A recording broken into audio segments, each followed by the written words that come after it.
Rebonjour, parlons sport. Mondial des Lions, Abdoulaye Diallo défend Khadim Ndiaye. Le gardien de but des Lions, Abdoulaye Diallo, ne comprend pas les supporters sénégalais. Avant la compétition, j'ai eu l'impression que beaucoup de gens souhaitaient qu'il, Khadim, joue, dit-il, un entretien avec Record. Aujourd'hui, ce sont ces mêmes personnes qui le critiquent. C'est triste et dommage de retourner sa veste comme ça. Khadim a donné ce qu'il avait à donner. C'est sur le deuxième but contre le Japon que sa responsabilité semble engagée. Mais la copie générale rendue est plutôt positive. Le portier du stade renaît de poursuivre. Quand un attaquant manque des occasions de but, on ne le diabolise pas. Mais quand c'est un gardien, les critiques fusent de partout. Je comprends que les postes ne sont pas les mêmes. Souvent, les erreurs d'un gardien de but sont lourdes de conséquences. Mais il faut continuer à le soutenir.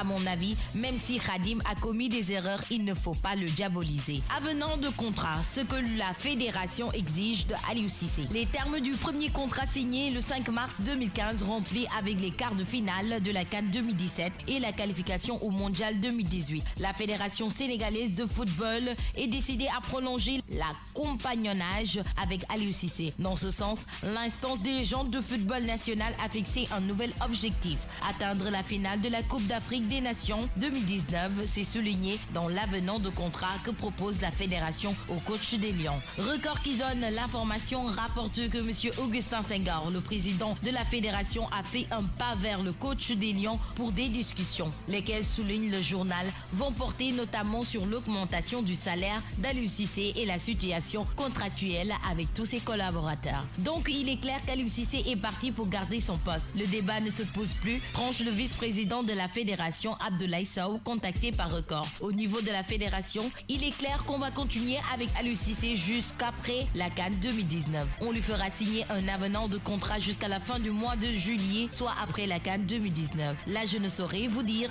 à quel moment il signera son avenant de contrat, mais c'est déjà acquis. Problème entre Aliou Cissé et certains joueurs. Laïdjao brise le silence. Depuis l'élimination du Sénégal en Coupe du Monde, le problème entre Aliou Cissé et certains joueurs de l'équipe nationale tient en haleine les Sénégalais. Au retour de la Russie, certains journalistes ont évoqué la frustration de certains joueurs qui ont privilégié leur intérêt personnel au détriment du groupe. D'autres, par contre, indexent le choix du coach et ancien capitaine des Lions comme le principal problème. Aliou Cissé a raison sur les joueurs qui ne sont pas contents. Un joueur qui vient en équipe nationale est au service de son peuple et de son entraîneur. C'est à l'entraîneur de l'utiliser à sa guise. Aliou Cissé pouvait appeler d'autres joueurs à leur place, a tranché Laïdjao, qui soutient avec mordicus que ces joueurs ont tort sur tous les plans. Par ailleurs, il faut rappeler que d'après les journaux, avec ces différends, l'ancien capitaine des Lions du Sénégal actuel en s'allie de se séparer de certains joueurs de l'équipe nationale pour le reste des autres compétitions, notamment pour la CAN 2019. Papy Djilabodji perd son salaire. Le club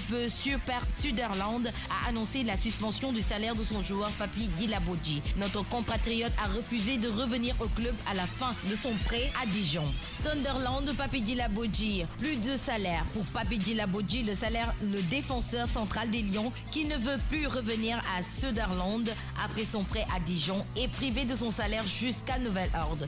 C'est la révélation faite hier par le président des Black Cates. Il a demandé à ne plus revenir non plus, on ne lui payera plus son salaire, a écrit le boss de Sunderland sur son compte Twitter. Prêté la saison dernière, Papy Djilabodji avait réussi à se relancer dans la Ligue 1 française. Cela n'a pas suffi pour attirer du monde autour de lui alors que Sunderland a été relégué en 3e division. L'ancien joueur de Chelsea refuse de revenir, pourtant son nom était annoncé avec insistance du côté de Trabzonspor avant que le président du club turc ne démonte l'information. Sunderland, qui semble avoir tourné la page du Sénégalais, cherche désespérément à le vendre, mais le problème est qu'il n'y a pas encore de club intéressé. C'était tout pour le sport d'aujourd'hui.